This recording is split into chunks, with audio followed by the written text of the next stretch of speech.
The sun streamed through the frosted glass windows of Meridian Technologies' main laboratory, casting long shadows across the polished concrete floor.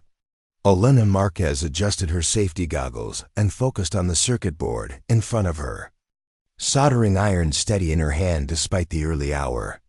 At 34, she moved with a quiet confidence that came from years of practice, though few of her colleagues seemed to notice. Before we jump back in, tell us where you're tuning in from. And if this story touches you, make sure you're subscribed, because tomorrow I've saved something extra special for you. Elena had been with the company's prototype division for almost 8 months now, troubleshooting hardware issues and refining designs that never quite made it to production. It was unglamorous work that suited her preference for staying under the radar. The regular paycheck covered her modest apartment rent, and the predictable hours gave her the routine she'd been craving after years without one.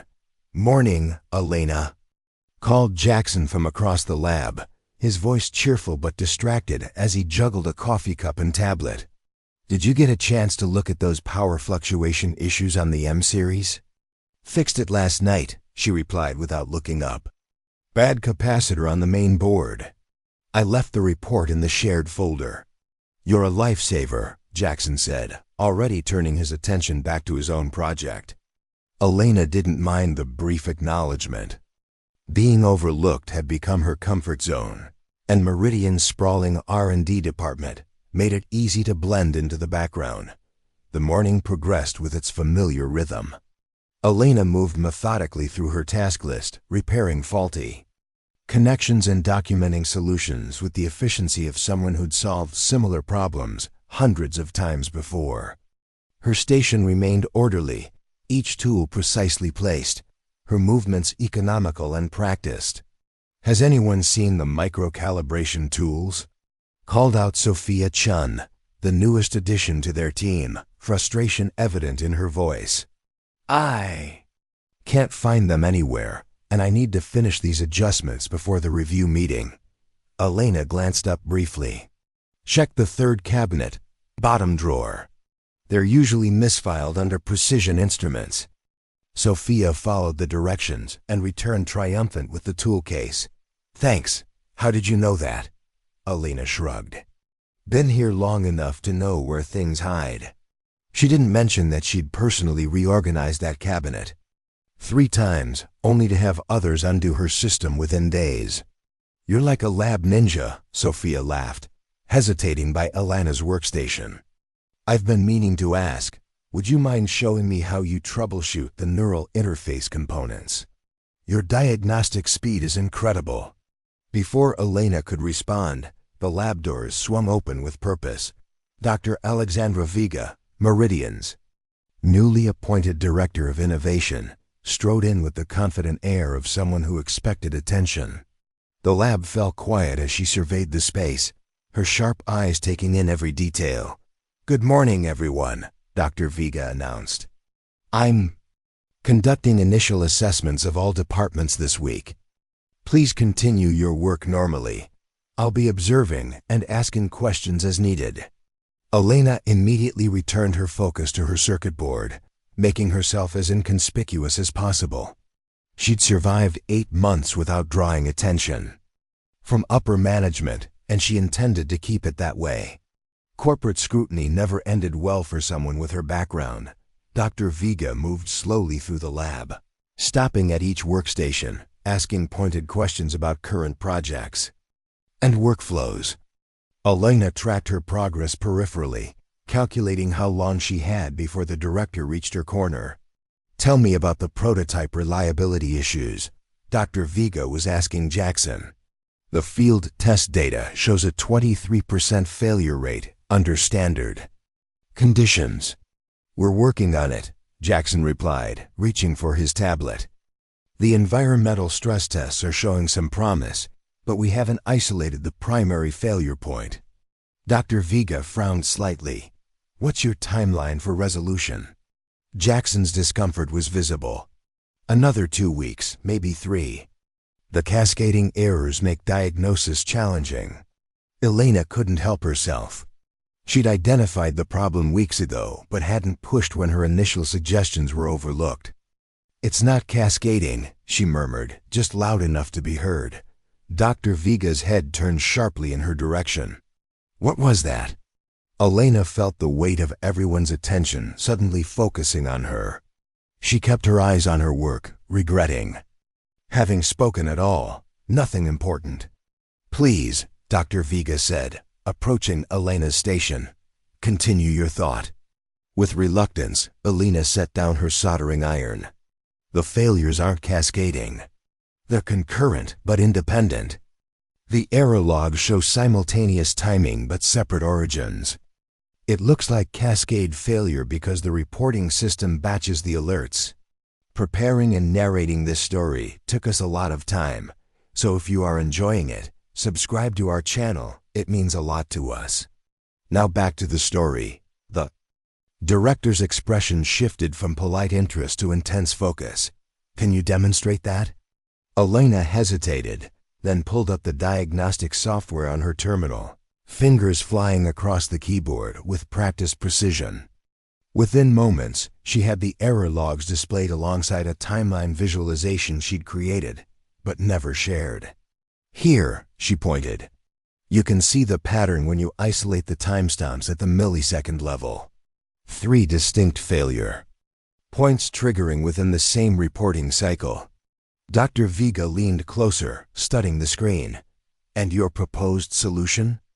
"Thermal isolation on the primary processors, revised grounding on the secondary bus, and recalibration of the input." "Sensors," Elena answered without hesitation. "I sketched the modifications last month." Jackson looked surprised. "You never mentioned this." Elena shrugged. "I did, actually. Twice. But everyone was focused on the cascade theory." Dr. Viga straightened, studying Elena with new interest. "Who trained you in advanced system diagnostics?" The question sent a jolt of alarm through Elena. "Self-taught mostly," she replied, the half-truth practiced and ready. "I've always had a knack for patterns." The director's gaze lingered on Elena's workstation, taking in the precision of her setup, the efficiency of her organization. Then her attention caught on something else. Elena's forearm, exposed where her lab coat sleeve had ridden up slightly. "Interesting bracelet," Dr. Viga commented.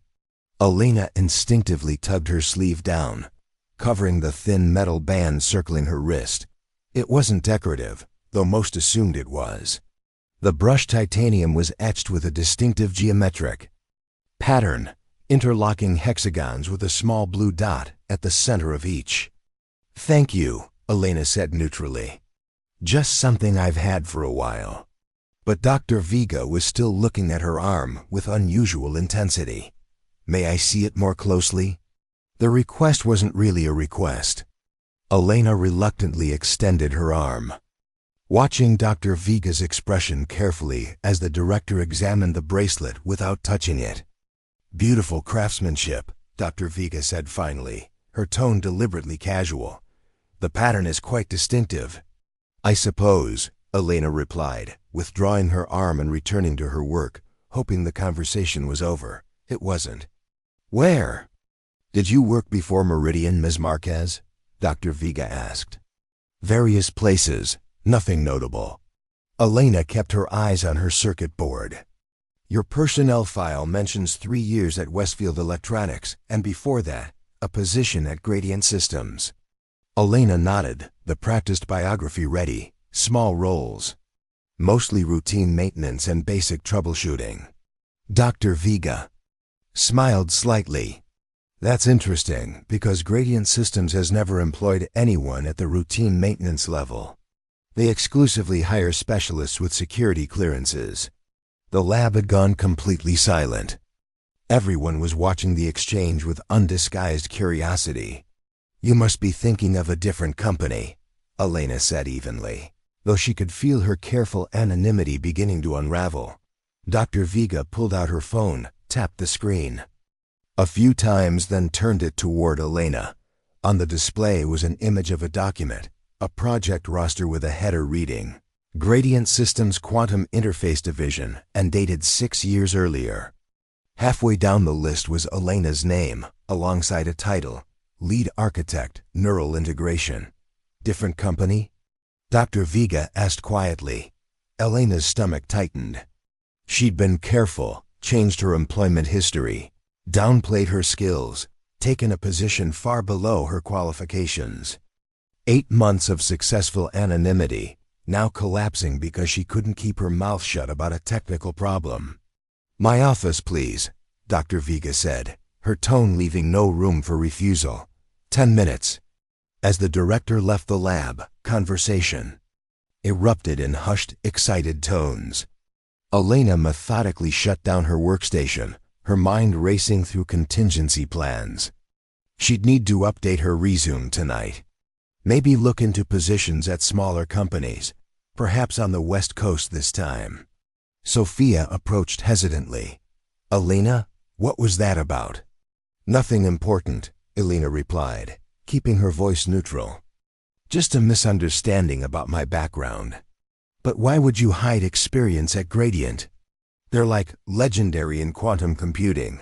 People would kill to have that on their resume." "It's complicated," Elena said, standing and removing her lab coat. "Some experience isn't worth the attention it brings." "What does your bracelet have to do with it?" Sophia persisted. Dr. Vega seemed really interested. Elena glanced down. At the titanium band, the metal catching the light as it always did, the blue dots seemingly glowing from within. For years, she'd passed it off as decorative jewelry, and most people accepted that explanation without question. "It's just a bracelet," she said, heading for the door. "Nothing special." Dr. Vega's office occupied the corner of the executive floor, with floor-to-ceiling windows offering a panoramic view of the city. Elena knocked once and entered when instructed, finding the director standing by the windows, back to the door. "Close it, please," Dr. Vega said without turning around. Elena did as asked, then remained standing near the entrance, mentally calculating how quickly she could clear out her apartment if necessary. She'd moved on short notice before. "Do you know why I recognized your bracelet, Ms. Marquez?" Dr. Vega asked, finally turning to face her. "I assume you've seen one before," Elena replied cautiously. "Only once." Dr. Vega rolled up her own sleeve, revealing an identical band around her wrist.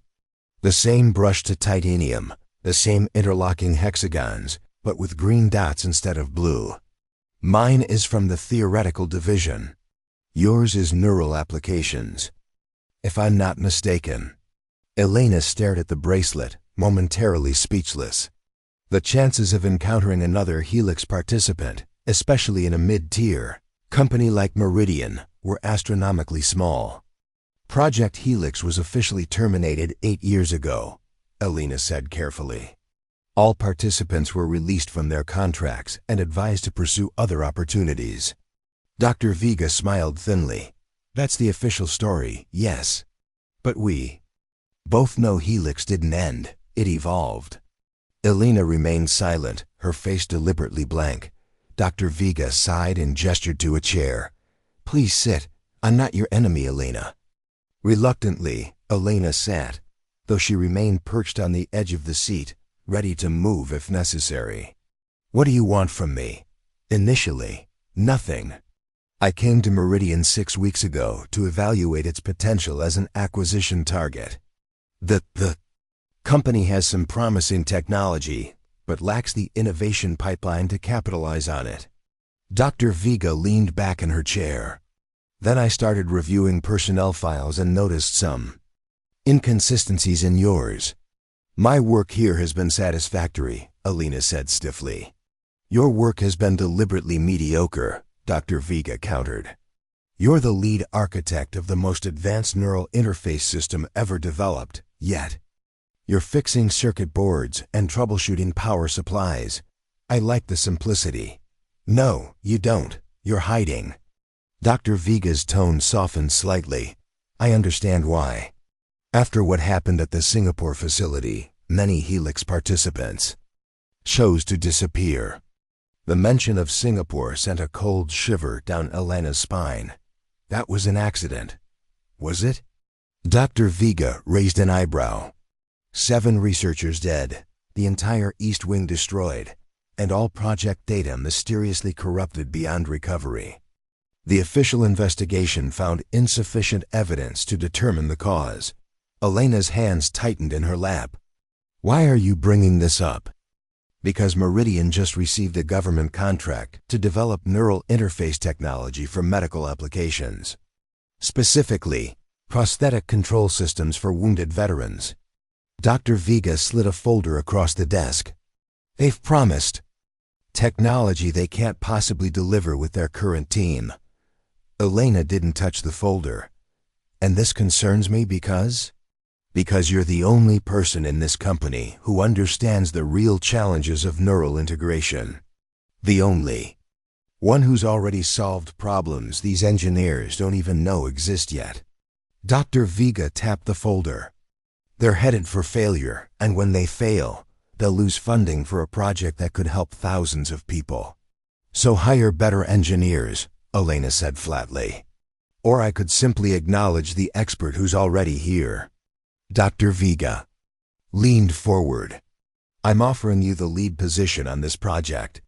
Full creative control, dedicated team, and salary commensurate with your actual experience level, not the fiction in your personnel file.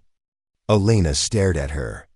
You want me to step into the spotlight after I've spent years ensuring no one connects me to my previous work?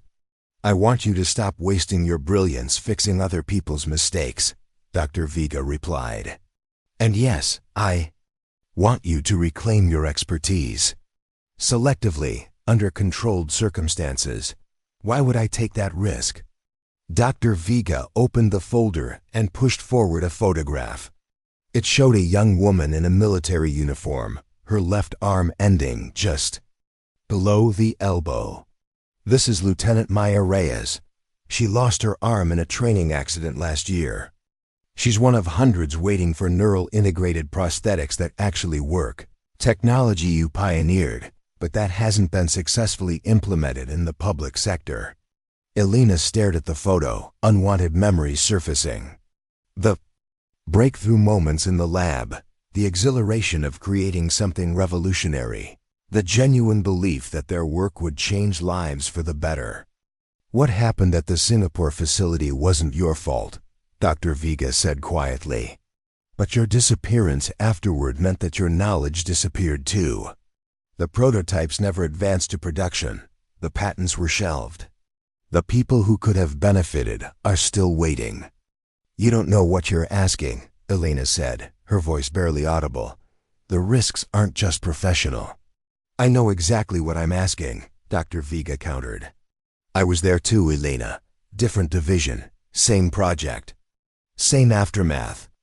Same difficult choices. Elena finally looked up from the photograph. If I say no, then nothing changes.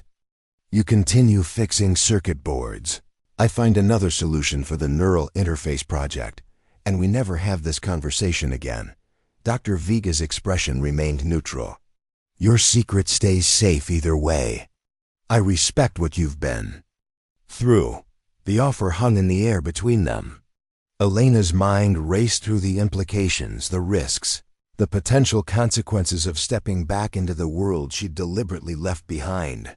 I need time to think, she finally said. Of course, take the weekend. Dr. Vega stood, signaling the end of the meeting. But Elena, consider this. Hiding your knowledge doesn't just protect you. It also denies others the benefits of your expertise. There's a balance to be found between security and service.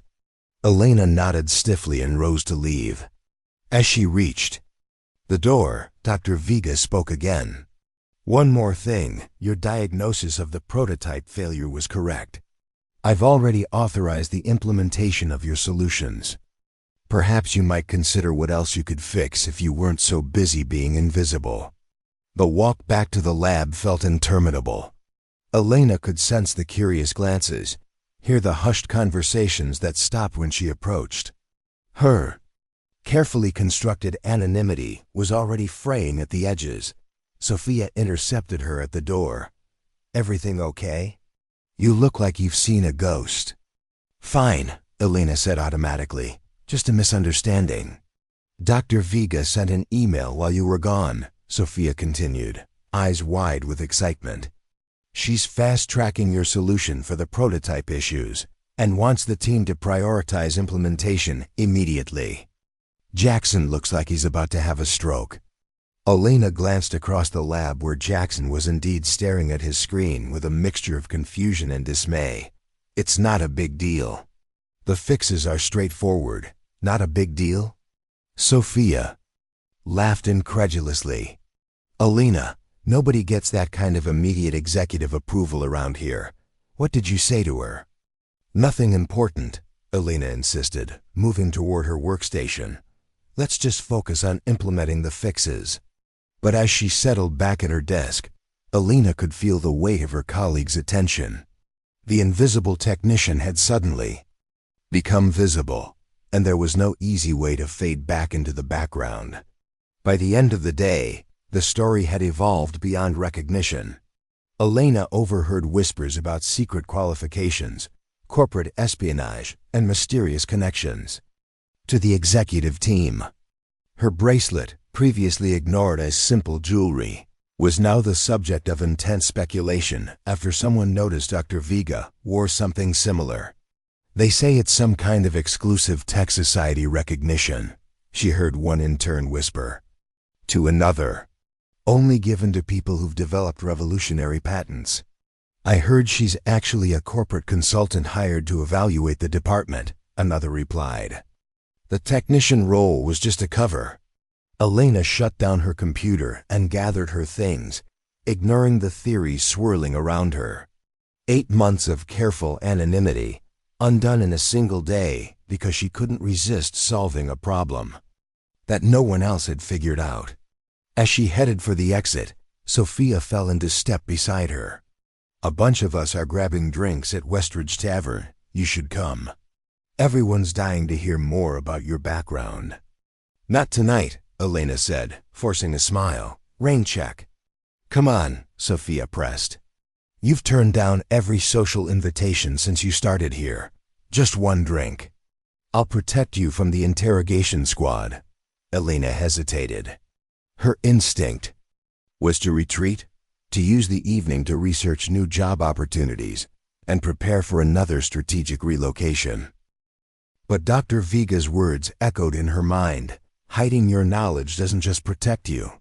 It also denies others the benefits of your expertise. "Maybe just one," she conceded, surprising herself almost as much as Sophia. The Westridge Tavern was crowded with the usual after-work crowd, a mix of professionals unwinding after their corporate days. Elena followed Sophia to a back corner where several of their colleagues had claimed a large table. "Look who I convinced to join us," Sophia announced triumphantly. Elena slid into a seat, acutely aware of the sudden shift in attention. Jackson nodded a greeting, his earlier confusion apparently replaced by reluctant respect. "So," he said after drinks had been ordered, "neural integration at Gradient Systems." Elena took a careful sip of her water. "Ancient history." "Not that ancient," countered Riley from engineering. "They were doing groundbreaking work just 6 or 7 years ago, then suddenly went dark on the research front. There were rumors about military applications, classified projects. I was in a minor research role," Elena said, "the practiced lie coming easily. Nothing exciting," Jackson snorted. "Minor enough that our new director personally fast-tracked your solutions over our entire development team's recommendations." The conversation paused as the server delivered their drinks. Elena used the interruption to consider her approach. The complete truth was impossible. Parts remained classified, and other elements were too dangerous to acknowledge. But the fiction she'd maintained was clearly no longer viable. "I specialized in neural interface diagnostics," she offered finally. "Troubleshooting signal degradation, identifying pattern recognition failures, basically finding problems before they became critical. That explains how you spotted the prototype issues so quickly, Sophia said. But why downplay that experience? Companies would pay top dollar for that expertise. Elena rotated her glass slowly. Let's just say I needed a change of pace. Sometimes, stepping back from cutting-edge work gives you perspective. And the matching bracelets? Jackson asked, his tone challenging. You and Dr. Vega both wear the same unusual design. That's quite a coincidence. It's not a coincidence, Elena admitted, deciding a partial truth was necessary. They were recognition for participation in a specific research initiative. Several teams across different companies were involved. The table leaned in. Collective interest peaked. What kind of initiative? Riley asked. The classified kind, Elena replied firmly. And that's all I can say about it. She expected pushback, demands for more information, but instead, her colleagues exchanged glances that contained a new respect. In the corporate world, classified work carried a certain mystique. Well, whatever you did before, Sophia said, raising her glass. I'm glad you're on our team now. To Elena, who might actually help us meet our deadlines for once. The others laughed and joined the toast. Elena smiled politely, but her mind was elsewhere. The easy camaraderie, the professional respect. She'd forgotten what it felt like to be valued for her actual skills rather than the watered-down version she'd been presenting. As the evening progressed, the conversation drifted to other topics. Elena found herself genuinely enjoying the interaction, contributing to discussions about current technology trends without hiding her knowledge. It was liberating in a way she hadn't anticipated. You should see her troubleshoot, Sophia was telling Riley. It's like watching a tech whisperer. She barely looks at the diagnostics before identifying problems none of us even suspected. Pattern recognition, Elena explained, more comfortable now. When you've seen enough failures, you start to recognize the signatures. Could you teach that? Riley asked. Our junior engineers spend hours running standard diagnostics that rarely identify the actual issues. Before Elena could respond, her phone vibrated with an incoming message. She glanced down to see a text from an unknown number. Decision made yet? Elena stared at the message. Reality crashing back. Dr. Vega's offer waited for an answer, and with it, all the complications and risks of reclaiming her expertise. Everything okay? Sophia asked, noticing her expression. Just a reminder, Elena said, putting her phone away. I should actually head out, early start tomorrow. As she gathered her things, Jackson cleared his throat. Listen, about today. I should have paid more attention when you tried to explain the prototype issues earlier. That was my mistake. The admission surprised her. We all miss things sometimes. Yeah, but you didn't, he replied. And instead of listening to someone who clearly knew what they were talking about, I dismissed your input because you were just the tech support, as far as I knew. Elena shouldered her bag. Maybe the lesson is that expertise doesn't always come with the expected title or background. Lesson learned, Jackson said, raising his glass in acknowledgement. Outside, the night air was cool against Elena's face as she walked toward the transit station. The evening had been unexpectedly pleasant, a reminder of what it felt like to engage with colleagues as herself rather than the carefully constructed facade she'd maintained. Dr. Vega's offer loomed large in her thoughts. Lead the neural interface project, step back into the world she'd fled. Use her knowledge to create technology that could genuinely help people. The risks were real. If certain people discovered she was working on neural interfaces again, the consequences could extend far beyond professional complications. The Singapore incident hadn't been an accident, despite the official findings. Elena knew exactly what had happened there, knew why she and others had scattered afterward, changing identities and burying their expertise.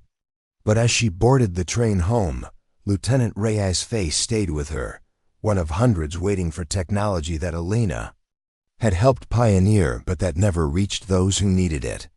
Her phone vibrated again. Another message from Dr. Vega. The Neural Project team meets Monday at 9. Your choice whether you're leading or observing. Elena stared at the words, feeling the weight of the decision. 8 months of peaceful anonymity versus the chance to make a meaningful difference. Safety versus purpose. As the train pulled into her station, Elena came to a decision. She typed a reply, "I'll be there. But we need to discuss parameters." The response came immediately. "My office, 8 a.m. Welcome back, Lead Architect Marquez." Elena slipped her phone into her pocket, feeling a curious mixture of apprehension and anticipation. Her days of invisibility were over. What remained to be seen was whether stepping back into the light would lead to innovation or disaster. As she walked the short distance to her apartment, Elena's fingers unconsciously traced the pattern on her bracelet, the small blue dot seeming to pulse in the darkness like a signal being transmitted to an unknown receiver. Elena arrived at Meridian's main building at 7:30 the following Monday, deliberately early to avoid the curious stares of colleagues who might have heard about her new role. The weekend had passed in a blur of preparation, reviewing neural interface research published since her departure from the field, organizing her thoughts on project requirements, and wrestling with the lingering doubt about her decision. Dr. Vega was already in her office when Elena knocked, a cup of coffee in one hand and a tablet in the other. "Right on time," she said, gesturing to a chair. "How was your weekend?" "Productive," Elena replied, taking the offered seat. "I've been catching up on the current state of neural interface technology." And it's disappointing," Elena said bluntly. "The field has stagnated. I'm seeing the same barriers we identified years ago, with minimal progress on solutions." Dr. Vega nodded, sliding a tablet across the desk. "That's precisely why Meridian's proposal won the contract. They promised breakthrough technology they can't deliver, but you can." Elena scrolled through the project specifications, frowning slightly. "These parameters are ambitious. The timeline is unrealistic without building on existing work." "That's why we're having this conversation before the team meeting," Dr. Vega said. "I need to know your actual assessment. Can this be done within the contractual timeline?" Elena hesitated, mentally calculating development cycles and testing requirements. "With the right team and proper resources, possibly. But we'd need to leverage some of the proprietary approaches from Project Helix, which raises obvious concerns." "What specific concerns?" "For one, those approaches are still classified," Elena pointed out. "For another, there are significant safety considerations. And finally, there's the small matter of the people who might notice if signature Helix methodologies suddenly appear in a public sector project." Dr. Vega's expression remained neutral. "The classification issue is being addressed. As for safety, that's precisely why I want you leading this. You understand the risks better than anyone. And regarding potential observers, we'll implement sufficient modifications to disguise the core architecture." Elena set the tablet down. "You've been planning this for a while." "Since I confirmed your identity 6 weeks ago," Dr. Vega admitted. "But I needed to assess whether you were ready to step back into this field. And my little diagnostic display convinced you? It showed me you still care about solving problems, even when you pretend not to." Dr. Vega leaned forward. "Now, let's discuss parameters. What do you need to make this work?" For the next 30 minutes, Elena outlined her requirements: specialized equipment, specific team members, enhanced security protocols, and a project structure that would shield certain core development from casual observation. "I need complete authority over the neural mapping algorithms," she insisted. "That's non-negotiable. No oversight, no required reporting on methodology, just evaluation of results." "The black box approach," Dr. Vega noted. That will raise questions. Questions are better than catastrophic failures, Elena countered. You know what happens when these systems are implemented incorrectly. Dr. Vega's expression darkened momentarily. All too well. Fine, you'll have autonomy over the core. Architecture. What about team structure? I'll need Sophia Chun as my primary assistant. She's intuitive and asks the right questions. Jackson has the hardware expertise we need, but he'll push back on my leadership. He'll fall in line or find another project, Dr. Vega said dismissively. Anyone else? Riley from engineering for the physical interface components, and I want to personally interview candidates for the remaining positions. Specifically, I need people who follow directions precisely and don't improvise without authorization. Dr. Vega made notes on her tablet. Sounds like you're concerned about more than just technical competence.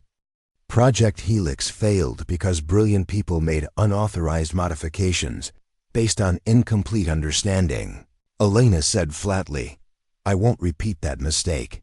The director studied her for a moment. You've given this more thought then. Someone who was still undecided. Elena didn't reply immediately. The truth was, she'd known her answer the moment she saw Lieutenant Reyes' photograph. The weekend had been spent not in deliberation, but in preparation, reckoning with the inevitable consequences of her choice. One last thing, she finally said. I want it understood that if I detect any signs of external interest in this project, I reserve the right to shut it down immediately. No questions, no oversight committee, no appeal process. Dr. Vega's expression turned serious. You believe they're still watching? I believe there are people who would be very interested to learn that Helix architecture is being implemented in the public sector, yes. Elena held the director's gaze, and I won't risk another Singapore. After a long moment, Dr. Vega nodded. Agreed. Emergency shutdown authority is yours. Use it wisely. At precisely 9 a.m., Elena walked into Conference Room 3, where the Neural Interface Project team was gathering.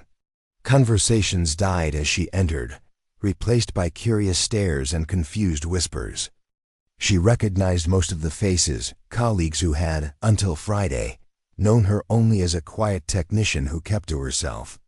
Dr. Vega followed her in, closing the door firmly. Good morning, everyone. Before we begin, I have an announcement regarding project leadership. Elena stood quietly by the whiteboard, watching the reactions as Dr. Vega explained her new role. Shock, confusion, and in some cases, open skepticism played across faces around the table. Jackson's expression was particularly thunderous. With all due respect, Dr. Vega, he interjected, while Elena clearly has unexpected experience, this project has been in development for months under the current leadership structure. A structure that has produced no viable prototypes and missed 3 development milestones, Dr. Vega replied calmly. Ms. Marquez brings specialized expertise in neural integration that this team desperately needs. What expertise specifically? Asked Wilson from the biomedical division. Her personnel file shows no relevant publications or patents. Dr. Vega glanced at Elena, who stepped forward. This was the moment of truth. How much to reveal, how much to conceal. My background includes 7 years of classified work on neural interface systems, at Gradient Systems and before that, Project Helix, she said, watching recognition flicker across several faces. My contributions are documented in secured repositories, rather than public patents. Project Helix? Wilson's eyes widened. That was theoretical work, concepts that never made it to implementation. Elena smiled thinly. Nothing about Helix was theoretical. Dr. Wilson, the technology was fully developed and successfully implemented in controlled settings. What it lacked was authorized transition to public applications.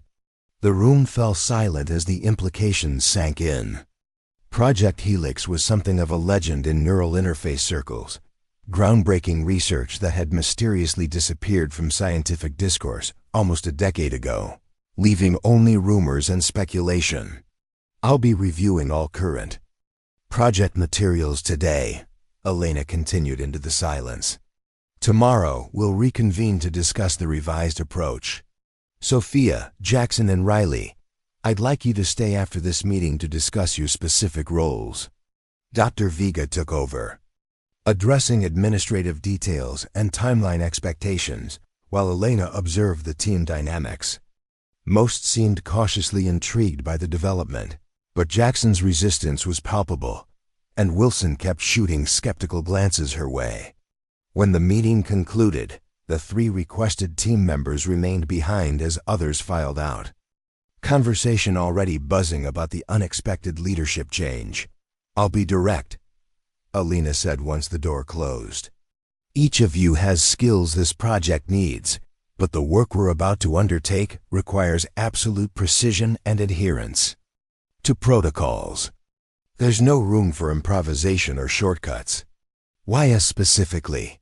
Sophia asked, curiosity overriding any potential offense at Elena's bluntness.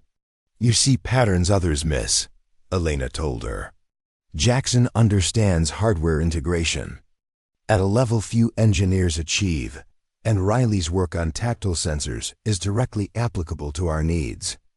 Jackson crossed his arms. And what exactly are our needs? The existing architecture is fundamentally flawed, Elena interrupted. It's based on an outdated model of neural signal processing that creates insurmountable latency issues. That's the industry standard approach, Jackson argued. The industry is wrong, Elena said simply. And has been for years. Riley leaned forward. You're talking about direct pathway integration, aren't you? The theoretical model from the Helix papers? There was nothing theoretical about it, Elena repeated. We achieved sub-millisecond response times with 97% signal fidelity 8 years ago. The 3 exchanged glances, and Elena could see the moment professional curiosity overcame their reservations. If you have working architecture that can do that, Jackson said slowly, why hasn't it been implemented before now? Elena chose her words carefully. There were complications, safety concerns that required additional research before public implementation could be authorized. What kind of complications? Sophia asked. The kind that get projects classified and researchers reassigned, Elena replied, ending that line of questioning. What matters now is that we have an opportunity to adapt that technology for people who genuinely need it. Are you in? Riley nodded immediately. Absolutely. I have questions, Jackson said. But yes, I'm in, Sophia smiled. You had me at sub-millisecond response times. Good, Elena said. Because we have 16 weeks to deliver what the industry has failed to produce in a decade. The next morning, Elena arrived at the newly designated project lab to find her team already assembled. She'd spent the previous afternoon and evening reviewing the existing work, identifying the critical flaws, and outlining a new development approach based on Helix principles, but with significant modifications to disguise the core architecture. Before we begin, she announced, closing the lab door, I need to establish some ground rules. First, all work remains within this lab. No accessing files remotely, no discussion of methodologies outside this room, no exceptions. That's extreme, Jackson commented. Second, Elena continued, ignoring the interruption, the neural mapping algorithms are my domain exclusively. You'll integrate with them, but the internal architecture remains compartmentalized. Riley frowned. That makes collaborative debugging nearly impossible. Which brings me to Rule 3. We follow strict development protocols. No unauthorized modifications or improvements to any component. If you identify a potential enhancement, you document it and bring it to me for review. This isn't standard practice in modern development, Jackson pointed out. Iterative improvement is the cornerstone of innovation. Elena turned to face him directly. This isn't standard technology. Neural interfaces operate at the intersection of computing and human consciousness. The consequences of uncontrolled iteration can be devastating. You sound like you're speaking from experience, Sophia said quietly. I am. Elena's tone left no room for further questions. Now let's discuss the revised architecture. Over the next hour, Elena outlined her approach, carefully revealing enough to engage their expertise, while withholding the most sensitive aspects of the Helix methodology. The core innovation, direct pathway integration that bypassed traditional signal conversion, was presented as a theoretical model she'd been developing rather than proven technology. This can't possibly work, Jackson said, studying the schematics. The signal degradation alone is managed through predictive compensation algorithms, Elena finished for him. The system anticipates signal decay and adjusts in real time. That would require processing power beyond our current capabilities, Riley objected. Not with quantum acceleration nodes at the primary junctions, Elena countered. The calculations become manageable. Jackson looked up sharply. Quantum acceleration in a wearable prosthetic. That technology is still theoretical. Not anymore, Elena said, sliding a data tablet toward him. These are the specifications for miniaturized QAN modules. Dr. Vega has already authorized procurement. The three researchers huddled over the tablet, excitement gradually replacing skepticism as they absorbed the implications. This is revolutionary, Sophia whispered. If this works, when it works, Elena corrected, it will reduce response time to the point where users experience the prosthetic as a natural extension of their body rather than an external tool they must consciously control. And you developed this? Riley asked, clearly impressed. I refined it, Elena said carefully, based on previous research. By the end of the week, the project had been completely restructured. The original architecture was archived new.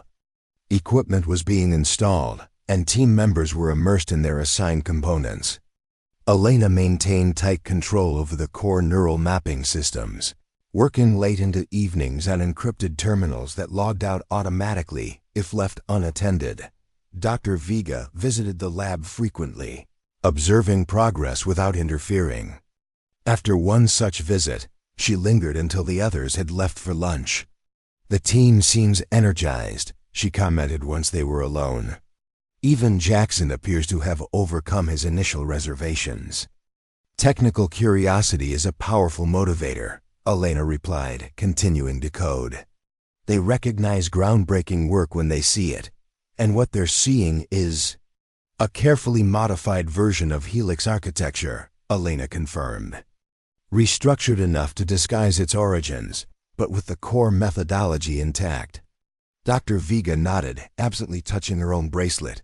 Any signs of outside interest? Not yet. But we're still in early development. The signature elements aren't active yet. When will they be? Elena saved her work and locked the terminal before answering. 2 weeks, perhaps 3. Once we activate the quantum acceleration nodes, the energy signature will be distinctive to anyone who knows what to look for. We have enhanced security protocols in place, Dr. Vega assured her. And the official project documentation references conventional neural mapping approaches. Security protocols didn't help in Singapore, Elena reminded her. Be vigilant. As Dr. Vega left, Elena turned back to her work, pushing away the nagging worry that had accompanied her every day since accepting the position. The modified Helix architecture was brilliant, revolutionary, and potentially dangerous in the wrong hands, or if implemented incorrectly. The next 3 weeks passed in a blur of intensive development. Elena's team quickly proved their value, each bringing unique insights while respecting the strict protocols she'd established.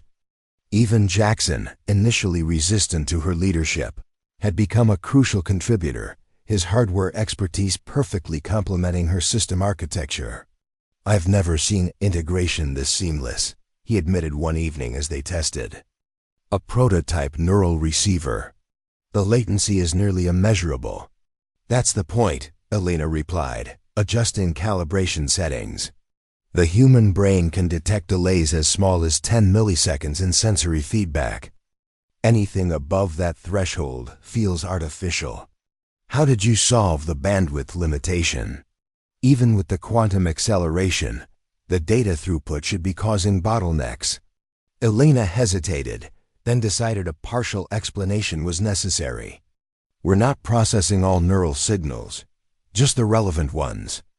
The system uses predictive algorithms to identify and prioritize actionable impulses." "But how does it distinguish between—" "That's part of the proprietary architecture," Elena cut him off gently. "Focus on the hardware integration. Trust me on the neural mapping." Jackson seemed about to press further, but nodded instead. Their working relationship had evolved into something approaching mutual respect, though Elena maintained careful boundaries around the core technology. The first complete prototype was assembled in the 9th week of the project, well ahead of the original schedule. It looked deceptively simple, a sleek prosthetic, arm connected to a small control unit designed to interface with neural implants.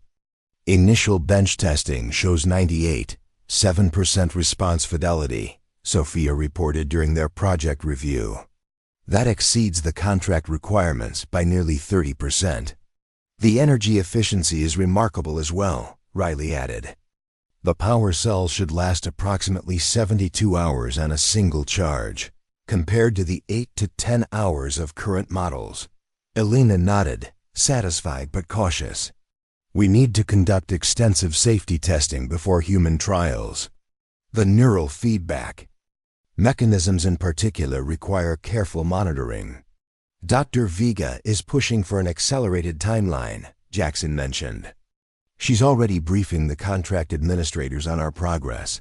A flicker of concern crossed Elena's face.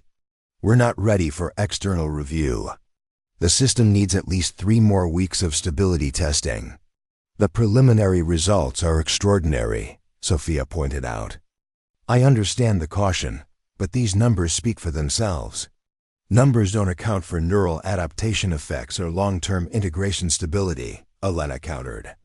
"We don't move to human testing until I'm confident in the safety margins, period." The team recognized her tone and didn't argue further.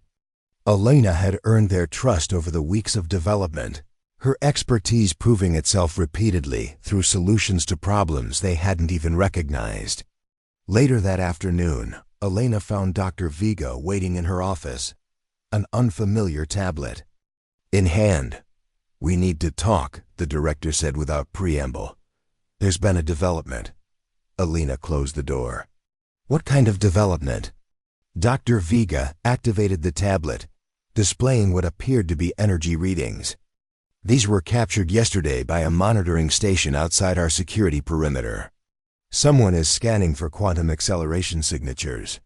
The chill that ran through Elena was immediate and familiar, the same feeling she'd experienced in Singapore days before the accident.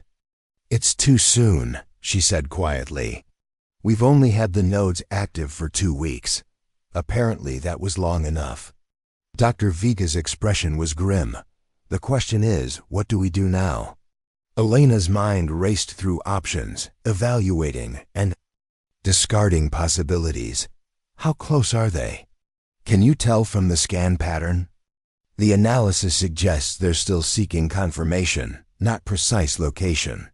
The readings were from a broad spectrum sweep, not targeted surveillance. "Then we have time," Elena decided, "but not much. We need to implement the secondary protocols immediately." "Meaning?" "We modify the quantum signature to mask its origins, accelerate the safety testing, and prepare for possible rapid deployment of the technology if necessary." Dr. Vega frowned. "Deployment? We're still weeks away from human trials. If they find us before the technology is established in the public domain, all of this work disappears." Elena explained. Just like Helix did. Our best protection is widespread implementation that can't be quietly buried. That's a significant risk, Dr. Vega pointed out. Rushing human integration is less dangerous than losing this technology permanently, Elena interrupted. I've already built multiple safety redundancies into the system specifically because I anticipated this scenario. The director studied her for a moment. You've been planning for this all along. Of course I have. Elena's voice was steady. Singapore wasn't an accident. It was deliberate suppression of technology that certain interests believed should remain controlled. I won't let that happen again. What do you need from me? Authorization to modify our timeline and resources to enhance the security protocols around the lab. Elena's expression was determined. And access to Lieutenant Reyes as our first human test subject, assuming the accelerated safety protocols. Are satisfied? Dr. Vega nodded slowly. Consider it done. But Elena, be careful. These are the same people who were willing to destroy an entire research facility to maintain control of this technology. I know exactly who they are, Elena replied. I've spent years hiding from them. I'm done hiding. As Dr. Vega left, Elena turned to her terminal and began implementing the modified security protocols. The bracelet on her wrist seemed heavier. Somehow the blue dots a reminder of promises made and broken, of knowledge suppressed in the name of control. For the first time in years, Elena Marquez was fully visible, her expertise acknowledged, her capabilities recognized. And with visibility came risk, not just to herself, but to everyone involved in the project. The question now was whether the risk would prove worth the potential reward. Technology that could transform thousands of lives if they could complete their work before interference shut them down. With renewed determination, Elena activated the secure communication channel to her team. It was time to accelerate their timeline. The race had begun.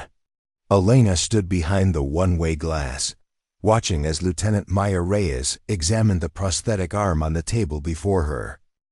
That you're someone who gave up recognition to preserve knowledge that others wanted buried. He gestured to her bracelet. That whatever Helix was, it created something too important to lose, even if it meant disappearing yourself along with. Elena finally turned to face him. That's a romantic interpretation. Am I wrong? She considered her response carefully. Over the past weeks, Jackson had earned a measure of trust through his dedication and adherence to her protocols, even when he didn't understand the reasoning behind them. After Singapore, she said finally, those of us who survived had a choice. Abandon the work entirely, or preserve it however we could. Most chose to walk away completely. A few of us couldn't or wouldn't. Is there a difference? When it comes to knowledge that could change lives? Elena countered. You saw Reyes today. That technology existed 8 years ago, Jackson. Think of how many people could have benefited if it hadn't been suppressed. Suppressed by whom? Elena shook her head. That's not a question I can answer safely. Even now. Jackson accepted the boundary with a nod. Fair enough. But I hope someday you'll trust me enough to tell the whole story. If we succeed in getting this technology established, maybe I will. Elena turned back to her analysis. For now we need to focus on the next phase of testing. The external monitoring detected 2 more scanning attempts yesterday. They're getting closer? They're getting more determined, she corrected, which means our window is narrowing. Jackson stood to leave, then paused at the door. Elena, what you're doing matters. Not just the technology, but the courage to bring it back when it would have been safer to stay hidden. After he left, Elena sat motionless, his words echoing in her mind. Courage wasn't how she would have described her choices. Necessity, perhaps. Obligation to the potential of the technology. But as she reviewed Lieutenant Reyes' test results, the natural integration, the immediate functionality, the restoration of capability, She allowed herself to acknowledge that perhaps there was something more to her decision than practical considerations. The next 3 days of testing further confirmed the system's exceptional performance. Lieutenant Reyes adapted to the prosthetic with remarkable speed, each session demonstrating increased dexterity and more intuitive control. By the end of the 3rd day, she was performing complex tasks with near-natural fluidity. The neural pathway optimization is exceeding all projections, Sophia reported during their evening review. The brain is treating the prosthetic as a natural extension, rather than an external tool. Sensory feedback calibration is holding at 96% correlation with natural touch perception, Riley added. We've never seen integration this seamless. Elena nodded, reviewing the comprehensive metrics on her tablet. The safety parameters are stable as well. No signs of neural strain or adaptation fatigue. So we're proceeding with limited release?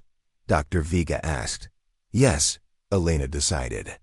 Lieutenant Reyes can begin using the prosthetic in non-controlled environments starting tomorrow.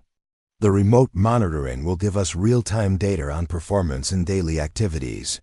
She'll be ecstatic, Dr. Rivera commented.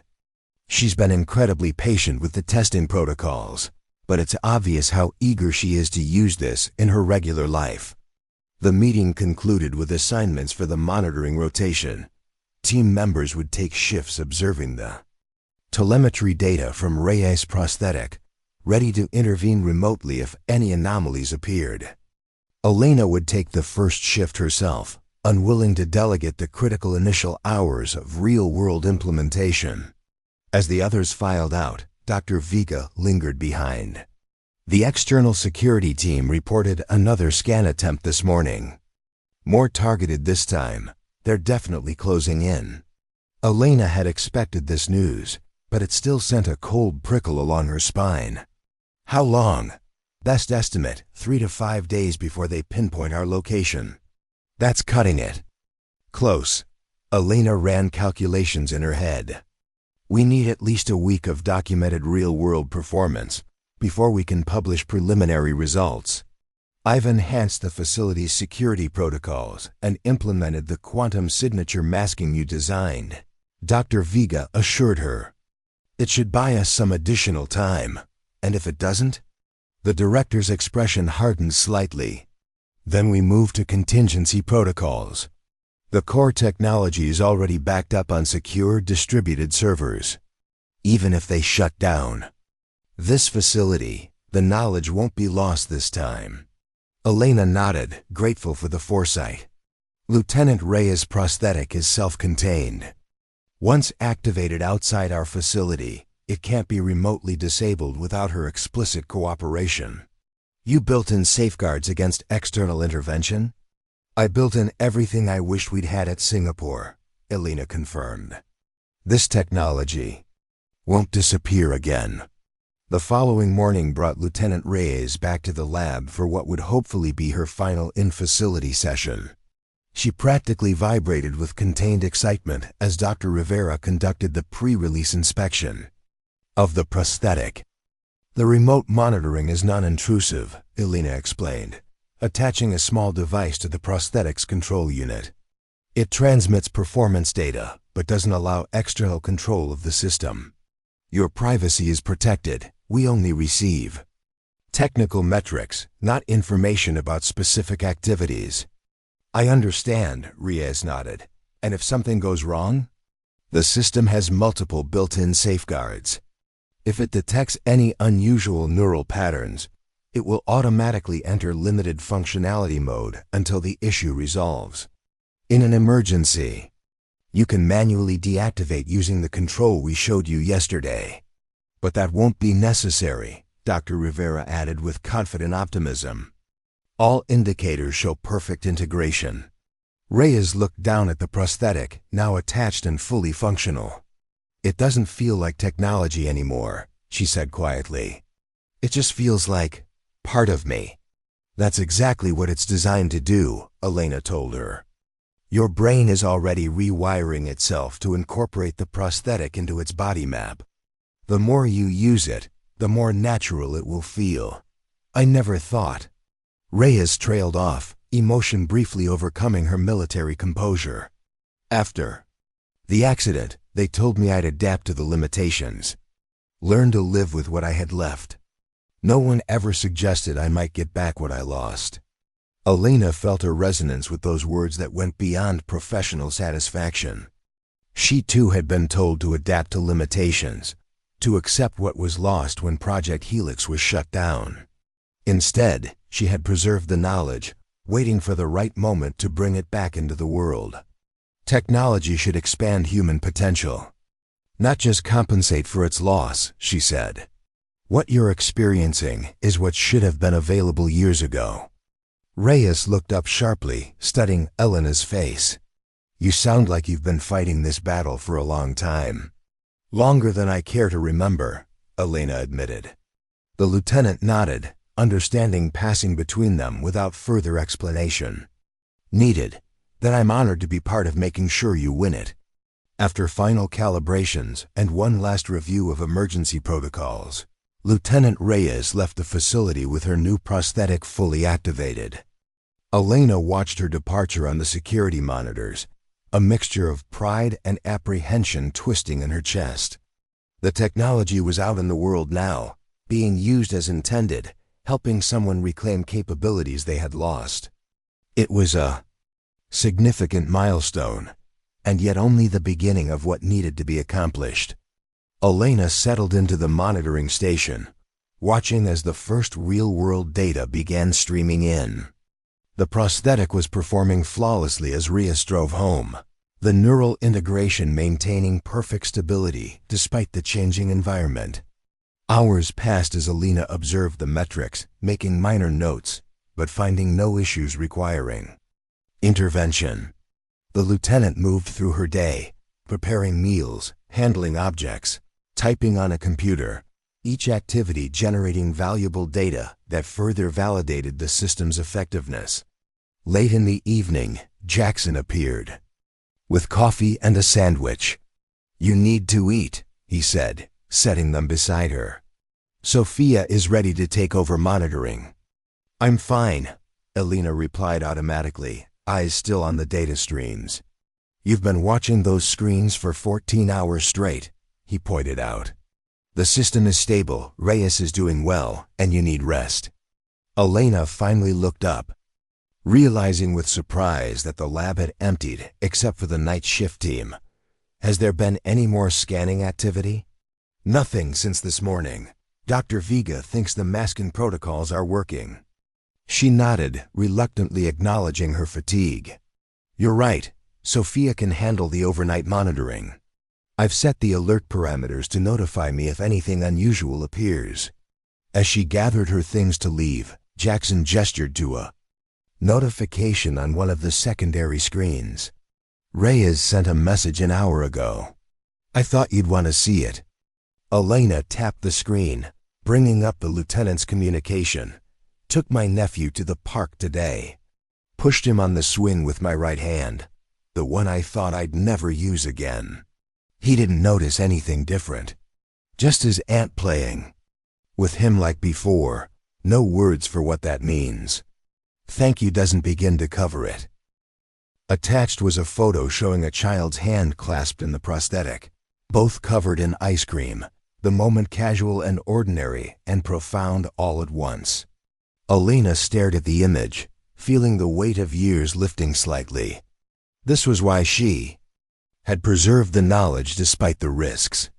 This moment of restored normality, of capability reclaimed, of life continuing without the limitations that loss had imposed. It's really happening, Jackson said quietly beside her. The technology is doing exactly what it was meant to do. Yes, Elena agreed, allowing herself a genuine smile. Finally, as she left the facility that night, walking through the quiet parking structure to her car, Elena felt a shifting in her perception of herself and her choices. For years, she had been defined by what she had hidden, her knowledge, her capabilities, her true identity. Now she was beginning to be defined by what she had revealed, by the positive impact that came from stepping out of the shadows. The small blue dots on her bracelet caught the dim lighting, no longer feeling like a reminder of what was lost, but rather of what had been preserved for this moment, when technology could fulfill its promise to expand human potential rather than control it. Unknown to Elena, a black sedan with tinted windows turned slowly into the parking structure entrance behind her, its occupants watching with calculated interest as she drove away. The hunt that had begun with quantum energy scans had finally yielded its target, and with it, the technology that certain interests had spent years ensuring remained suppressed. The confrontation that Elena had been preparing for since Singapore was now inevitable, but this time, the technology was already out in the world, helping Lieutenant Reyes reclaim what she had lost. Whether that would be enough to prevent history from repeating itself remained to be seen. But one thing was certain: Elena Marquez was done hiding, and the knowledge she had preserved was finally fulfilling its purpose. Elena sensed something was wrong the moment she stepped into the lab the next morning. The atmosphere felt charged, conversations hushed abruptly as she passed, and the security team by the entrance was doubled from its usual complement. She found Dr. Vega waiting in her office, expression grave. "We had visitors last night," the director said without preamble. "After you left." Elena's pulse quickened, but she kept her expression neutral. "What kind of visitors?" "The official kind. Department of Advanced Technology Oversight." Dr. Vega slid a business card across the desk. They presented credentials and regulatory authorization to review ongoing neural interface development for compliance with established safety protocols. Elena picked up the card, studying the minimalist design. Just a name, title, and contact information. No agency logo or government department listed. Data doesn't exist, at least not officially. "I'm aware," Dr. Vega replied. "Which is why I invoked our classified research provisions and refused facility access, pending proper documentation." "How did they respond?" "Politely, too politely." The director's expression darkened. "They said they'd return this afternoon, with clarified authorization parameters." Elena nodded, mentally calculating timelines and options. "Then we have a few hours at most. Is the data backup complete?" "Executed at 3 a.m. Distributed across 7 secure servers as planned." "And Ray is monitoring data?" Dr. Vega tapped her tablet, bringing up the lieutenant's metrics. "Continuous stable operation for 18 hours now. No anomalies. Perfect neural integration maintained during sleep cycles." "Good." Elena made a quick decision. "Implement the contingency protocol. Full documentation package to the medical journals. Technical specifications to our research partners, and press release about the successful human trial." "That's aggressive," Dr. Vega noted, though she was already initiating the process on her tablet. "We'd planned for at least a week of real-world testing before going public. We don't have a week." Elena stood, moving to the secure terminal in the corner of the office. "Dato showing up means they've identified both the technology signature and our facility. Once they come back with clarified authorization, they'll shut down everything and classify all research." "I understand." Dr. Vega looked up from her tablet. "What about Lieutenant Reyes? Send her a priority alert. Full disclosure about the situation and instructions to maintain normal activities. The prosthetic is designed to operate independently if connection to our servers is severed." Elena began typing rapidly, accessing secure protocols she'd established for precisely this scenario. "Most importantly, I need to speak with her personally before Dato returns." "Can you arrange that? She's already on her way." "I contacted her when security alerted me to the visitors last night." Elena glanced up, impressed. "You've thought this through." "I was at Singapore too, remember?" Dr. Vega's expression held grim determination. "I won't let them bury this technology again." For the next hour, Elena worked methodically, finalizing documentation and implementing security protocols designed to protect the core technology even if the facility was compromised. The team gathered for an emergency briefing where she outlined the situation without unnecessary alarm. "The work we've done here is about to face significant challenges," she explained to the assembled researchers. "There are interests that believe this technology should remain classified and controlled rather than publicly available. But why?" Sophia asked, confusion evident on her face. "The medical applications alone could help thousands of people. What possible reason could there be to suppress it?" Elena exchanged a glance with Dr. Vega before answering carefully. "Advanced neural interface technology has implications beyond medical applications. The ability to directly communicate with the human nervous system opens possibilities that some consider too sensitive for public access. Military applications," Jackson said quietly. "Weaponization potential, among other things," Elena confirmed. "But that was never the intended purpose, and it's not what we've developed here. Our work is focused entirely on restorative medicine, helping people regain capabilities they've lost." "So what happens now?" Riley asked. "We protect our work by sharing it," Elena told them. "The technical documentation is being distributed to research partners worldwide as we speak. The preliminary results from Lieutenant Reyes' implementation are being submitted to major medical journals. By this afternoon, the core technology will be too widely known to simply disappear." The team absorbed this information with varying expressions of concern and determination. They had all witnessed the remarkable success of their work with Lieutenant Reyes, had seen the life-changing potential of the technology they'd created. The idea that someone might prevent it from helping others clearly struck them as fundamentally wrong. "What can we do?" Jackson asked, his earlier skepticism completely replaced by committed resolve. "Continue documentation. Prepare all research materials for potential external review. And be prepared for significant disruption to our normal operations." Elena met each of their gazes in turn. "What you've accomplished here matters. Remember that, regardless of what happens next." As the team dispersed to their assignments, Dr. Vega approached with an update. "Lieutenant Reyes just arrived. She's waiting in conference room 2. Elena found the lieutenant pacing the small room, her prosthetic arm moving with such natural fluidity that it was almost impossible to distinguish it from biological movement. Reyes turned as Elena entered, her expression tense but controlled. "Dr. Vega says there's a problem," she said without preamble. "Something about people trying to shut down the project." "Yes," Elena confirmed, closing the door. "There's an organization that believes this technology should remain classified. They'll likely attempt to halt our research and reclaim all prototypes, including your prosthetic." Reyes' hand instinctively moved to protect the prosthetic arm. "They can't do that. This isn't just technology to me. I know." Elena sat down, gesturing for the lieutenant to join her. "That's why I need to explain some things quickly. Your prosthetic was designed with this scenario in mind. It contains safeguards against external interference." "What kind of safeguards?" "The neural interface is isolated from remote access.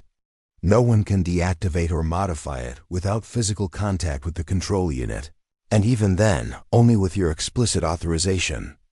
Elena leaned forward. "More importantly, it continuously records performance data locally. Even if they manage to shut down our research facility completely, your prosthetic will continue functioning normally." Reyes absorbed this information, her military training evident in how quickly she focused on practical implications. "So what do you need from me?" "Documentation. Independent verification of the prosthetic's effectiveness from the user perspective." Elena slid a tablet across the table. "This contains a secure communication channel.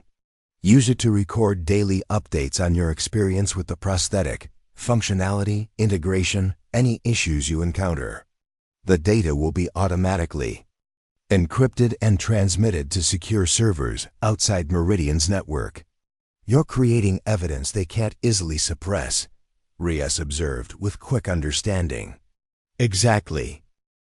The more documented real-world implementation we have, the harder it becomes to pretend this technology doesn't exist or isn't ready for public use. The lieutenant picked up the tablet, determination settling across her features. I'm in. This technology gave me back my arm. I won't let anyone take it away from others who need it. There's one more thing, Elena added. If anyone tries to convince you that the prosthetic poses some kind of danger or requires modification for safety reasons, contact me immediately through that secure channel. The system is completely stable, and any claims to the contrary will be attempts to regain control of the technology. Understood. Reyes stood, extending her prosthetic hand to Elena. Thank you, not just for this arm, but for trusting me to help protect what you've created. Elena shook her hand, struck by the perfect pressure calibration of the grip, neither too firm nor too gentle, exactly as a biological hand would respond. Thank you for being willing to stand with us. After Lieutenant Reyes departed, Elena rejoined Dr. Vega in the main lab where the team was working with focused intensity to prepare for the coming confrontation. The atmosphere had transformed from anxiety to purposeful determination, each researcher committed to preserving their breakthrough. The documentation distribution is complete, Dr. Vega reported. Research partners in 14 countries have confirmed receipt of the technical specifications. Medical journals have fast-tracked review of the preliminary results based on the significance of the breakthrough, and the press release, embargoed until 2 p.m. today. It will hit all major medical and technology news outlets simultaneously. Elena nodded, satisfaction mixing with lingering concern. That gives us a narrow window. Dado will certainly move to contain the information as soon as they become aware of the distribution. They can try, Dr. Vega said with grim confidence. But the information architecture we've implemented ensures that the core technology specifications are already too widely disseminated to effectively suppress. Security reports 3 vehicles entering the facility perimeter, Jackson called from his monitoring station. Government plates, arriving at the main entrance now. Elena checked the time, barely noon. They'd moved faster than anticipated. Everyone, continue with your assigned tasks.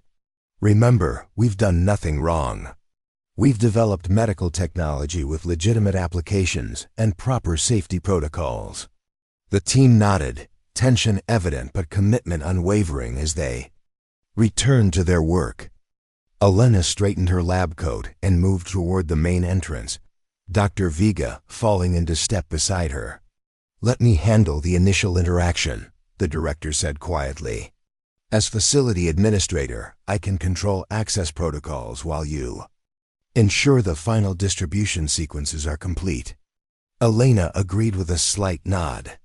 Better to have the official leadership visible while she secured the remaining technical safeguards. They reached the lobby just as security was checking credentials for 3 individuals in impeccable dark suits, 2 men and a woman, all with the same expressionless professional demeanor that Elena recognized all too well from her Helix days. Dr. Alexandra Vega, the director introduced herself, extending a hand to the apparent leader, a tall man with close-cropped gray hair and penetrating eyes. Director of Innovation at Meridian Technologies. Thomas Garrison, he replied, his handshake brief and perfunctory. Department of Advanced Technology Oversight. We spoke with your security team last night about conducting a compliance review of your neural interface project. Yes, and as I explained to your colleagues, we require proper regulatory documentation before allowing external review of proprietary research. Garrison smiled thinly, producing an official-looking folder, as requested. Authorization under Federal Technology Safety Oversight Act, Section 1142, granting DATO immediate access to all research, prototypes, and testing data related to neural interface technology developed at this facility. Dr. Vega accepted the folder, reviewing its contents with practiced composure that revealed nothing of her thoughts. This appears to be in order. However, our legal department will need to verify the documentation before we can grant full access. That won't be necessary, the woman stepped forward, her voice crisp and authoritative. The authorization includes emergency provision clauses that supersede standard legal review procedures. Even so, Dr. Vega countered smoothly, our facility protocols require proper documentation of all external visitors and clear parameters for information access. If you'll wait in our conference room, I'll have security prepare appropriate credentials while I consult with our legal team. Elena watched the exchange with careful attention, noting the subtle signals passing between the DATO representatives. They were clearly accustomed to immediate compliance with their authority, and Dr. Vega's procedural delays were testing their patience. Dr. Vega, Garrison said, his tone hardening slightly, I don't think you appreciate the seriousness of this situation. We have reason to believe your neural interface research incorporates classified technology developed under Project Helix, which constitutes a significant security breach. The direct mention of Helix sent a ripple of tension through Elena, but she maintained her neutral observer position, letting Dr. Vega continue handling the interaction. That's a significant claim, Mr. Garrison, the director replied evenly. One that would certainly require substantial evidence before we could acknowledge its validity. We have evidence, the second man stated flatly, speaking for the first. Time. Energy signatures consistent with quantum acceleration nodes, developed exclusively under Helix protocols. Signatures that were detected emanating from this facility over the past 3 weeks. Dr. Vega's expression revealed nothing. Our research incorporates various advanced technologies, some of which may produce energy signatures similar to other systems. Correlation doesn't imply derivation. We're not here to debate technical specifications, Garrison cut in. We're here to conduct a mandatory security review of potentially classified technology. Your cooperation is required by federal statute, not requested as a courtesy. The confrontation was escalating exactly as Elena had anticipated. She checked her secure phone discreetly. The final distribution protocols were complete. The technology specifications now irretrievably dispersed across secure repositories worldwide. Their primary objective was accomplished. She stepped forward, deliberately drawing attention. Perhaps I can help clarify the situation. Garrison's gaze shifted to her, recognition flickering across his features before being carefully suppressed. And you are? Elena Marquez, lead architect for the Neural Interface Project. She met his gaze directly, dropping the pretense of anonymity. And yes, formerly of Project Helix, Neural Applications Division, until its official termination. 8 years ago. The DATO representatives exchanged quick glances, clearly not expecting such direct acknowledgement. Then you're aware you're in violation of multiple security protocols, the woman stated. Project Helix technology remains classified. Any implementation or adaptation constitutes a serious breach. That would be true, Elena agreed calmly, if we were implementing Helix technology directly. We're not. The neural interface system developed here is based on entirely new architecture that addresses the fundamental limitations of the Helix approach. Ms. Marquez, Garrison said, his tone now carefully controlled, I think we should continue this conversation in a more private setting. Perhaps you could show us to your research facility. Elena recognized the strategy: isolate, control information flow, then implement containment procedures. She'd seen it before at Singapore. But this time, the circumstances were substantially different. Certainly, she replied.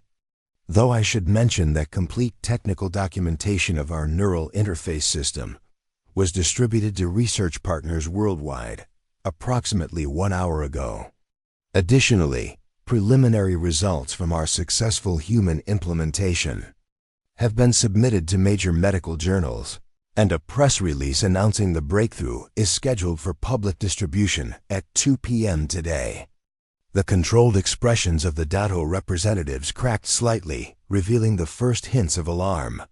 That would be a severe violation of security protocols, the second man said, voice tight with controlled anger. It would be, Elena. Agreed, if the technology were classified.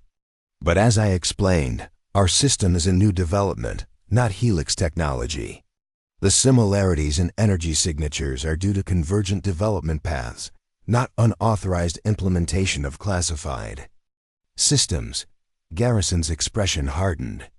Ms. Marquez, you were explicitly instructed during your Helix exit protocols that any neural interface development based on similar principles would require advanced security review.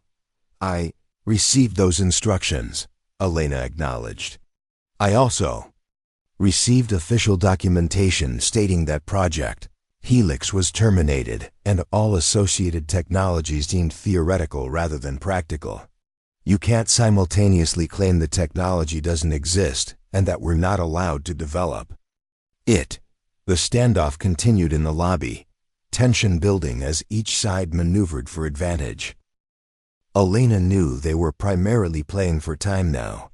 Every minute brought them closer to the press release that would make public suppression of the technology virtually impossible. We need to see your research facility immediately, Garrison finally stated, abandoning the pretense of polite negotiation. And all development must cease pending complete security review. Dr. Vega stepped in smoothly. Of course. We'll cooperate fully with legitimate oversight. If you'll follow me, I'll escort you to the Neural Interface Lab. As they moved through the building, Elena sent a silent alert to the team through her secure device, the prearranged signal to initiate the final phase of their contingency plan. By the time they reached the lab, the researchers were positioned at their stations, outwardly calm but fully prepared for the confrontation. This is our primary development facility, Dr. Vega explained as they entered. As you can see, all research is properly documented and conducted according to standard protocols. The Dato representatives moved into the space with practiced efficiency, immediately beginning to assess the technology and documentation visible on screens and workstations. Garrison approached the central monitoring station where Lieutenant Reyes' prosthetic performance data was displayed. You have an active human implementation, he observed, his tone sharpening. Without security clearance or proper authorization. We have a medical device in clinical testing with full informed consent from the participant, Elena corrected.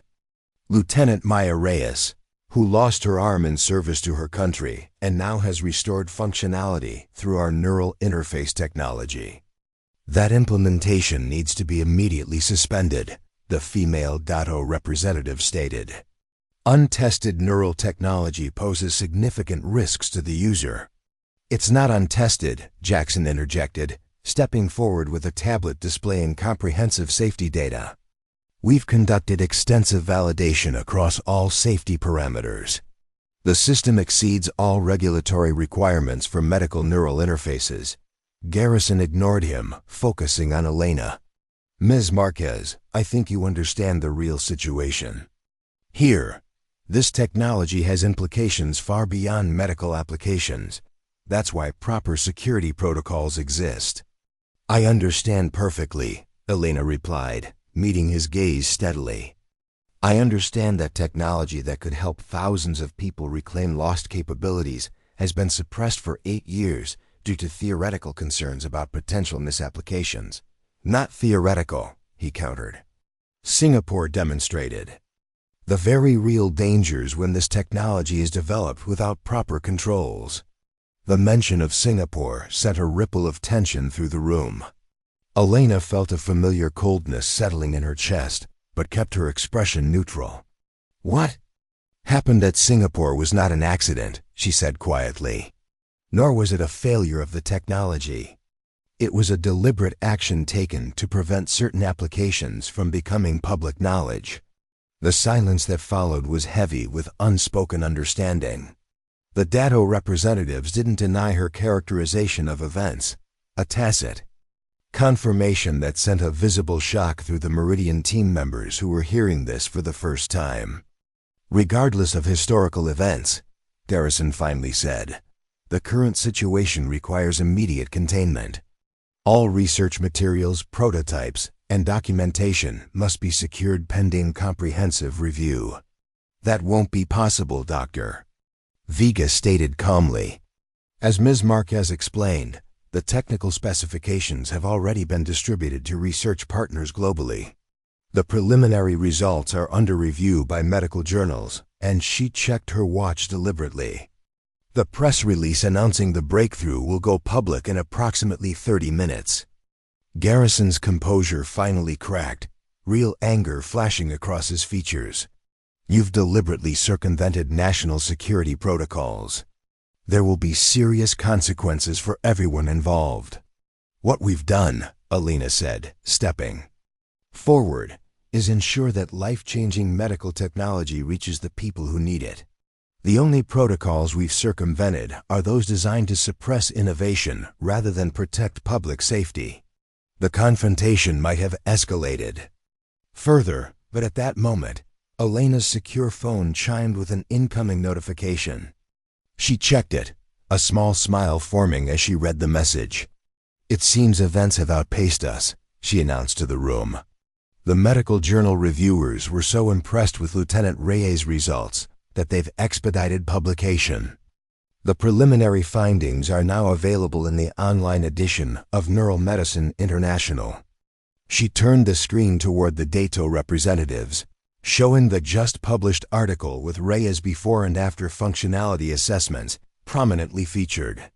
Additionally, she continued, it appears that Lieutenant Reyes has given an interview to the Veterans Medical Association about her experience with the prosthetic. That interview is currently being broadcast on their website and social media channels. The DATO team exchanged alarmed glances, their carefully constructed containment strategy unraveling in real time. The technology was no longer a secret. To be classified and controlled, it was becoming public knowledge, its benefits too visible to simply disappear. This isn't over, Garrison said, his voice low and controlled despite his evident frustration. There are still significant security concerns that must be addressed. And we're happy to address them, Elena replied. Through proper regulatory channels with transparent documentation and appropriate oversight. What we won't do is allow this technology to vanish into classified obscurity again. As the DATO representatives huddled in urgent discussion, Elena felt a profound shift in the dynamics of the confrontation. For years, she had lived in the shadows, hiding her knowledge and expertise to protect it from those who would suppress it. Now standing openly as the architect of technology that was already changing lives, she realized that visibility had become her strongest protection. The truth was emerging into the light, and once there, it could not easily be forced back into darkness. Lieutenant Reyes was just the first of many who would benefit from the neural interface technology, a living testament to what was possible when innovation served human needs rather than institutional control. The battle wasn't over. The forces that had buried Project Helix would not surrender their authority easily, but the most important victory had already been secured. The knowledge was free, spreading through legitimate scientific channels to researchers who would continue its development with or without Elena's direct involvement. As Garrison finally approached her again, his expression a mixture of resignation and lingering determination, Elena touched the small bracelet on her wrist. The blue dot seemed to pulse with renewed purpose, no longer a reminder of what was lost, but a symbol of what had been preserved and now, finally revealed. The invisible technician had stepped into the light, and in doing so, had ensured that knowledge too valuable to lose would now become too visible to suppress. Up next, you've got 2 more standout stories right on your screen. If this one hit the mark, you won't want to pass these up. Just click and check them out. And don't forget to subscribe and turn on the notification bell so you don't miss any upload from us.